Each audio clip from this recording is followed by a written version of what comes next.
ఇట్లా లెక్కలేస్తే 30 నెలల దాదాపుగా 1,75,000 కోట్ల రూపాయలు ఈ ప్రభుత్వం రైతాంగం కోసం ఖర్చు పెట్టింది.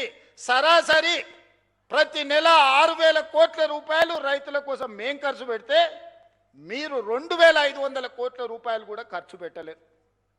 మరి వ్యవసాయానికి మేం పండుగ చేసినామా, మీరు చేసిర్రా? ఇలా ఊర్లలో తిరిగి ఈరోజు రైతులను క్షమించే సభ పెట్టమని తాటి చెట్టులు ఎక్కాయని కానీ తలకాయ లేనట్టుంది చెప్తా ఉన్నాడు. చెట్టులు ఎక్కువ ఎరిగితే సరిపోదు, అందులో ఆవగించనంత గుజ్జు ఉండాలని పెద్దలు చెప్పారు. అందుకే ఇవాళ ఏ విషయంలో అయినా మీరు చర్చకు సిద్ధమా, వస్తాడా అసెంబ్లీకి? రైతుల గురించే ప్రత్యేకంగా అసెంబ్లీ సమావేశాలు ఏర్పాటు చేద్దాం.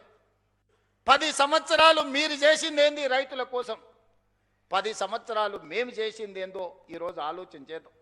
సాగునీటి ప్రాజెక్టులు, కాళేశ్వరం పేరు మీద గోదావరి నదీ జలాలతోని ఉత్తర తెలంగాణను సస్యశ్యామలం చేస్తా, రంగారెడ్డి జిల్లా వరకు తీసుకొస్తని 1,50,000 కోట్ల రూపాయల అంచనాతోని గోదావరి నదీ జలాల మీద కాళేశ్వరానికే 1,02,000 కోట్ల రూపాయలు కాంట్రాక్టర్లకు చెల్లిస్తే 3 ఏళ్ల కాళేశ్వరం కట్టుడు, 3 ఏళ్ల కాళేశ్వరం కూలుడు మీరే కడితిరి, మీరే కూలగొట్టిరి.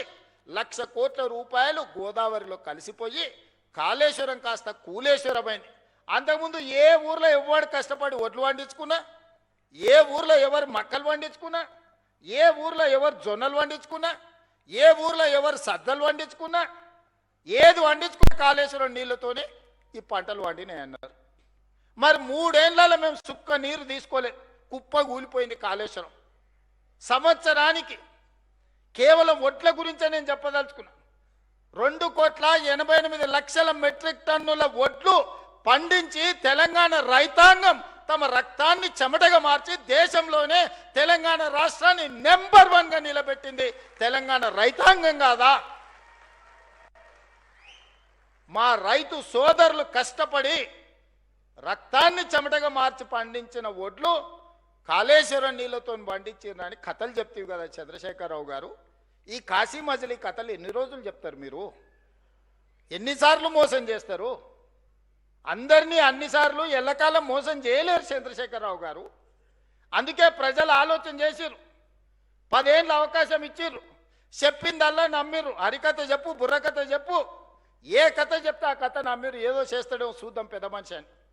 చివరికి అన్ని కథలు విన్న తర్వాత గొలుసులు తెచ్చి బంధించి బకాసూరిని తీసుకుపోయి ఫామ్ హౌస్లో గట్టేసిర్రు బయటకు వెళ్ళకుండా.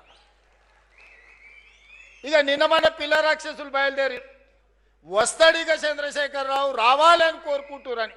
ఎవడు కోరుకుంటున్నా? ఎవరికేమి ఇచ్చిర్రు? మీకంటే ఫామ్ హౌస్లు ఇచ్చిర్రు, రాసుకోనికే పేపర్లు ఇచ్చిర్రు, చూపించుకోనికే టీవీలు ఇచ్చిర్రు, దోసుకోనికే తెలంగాణ రాష్ట్రాన్ని ఇచ్చిండు. మీకు రావాలేమో చంద్రశేఖరరావు, మా రైతులకు ఎందుకయ్యా?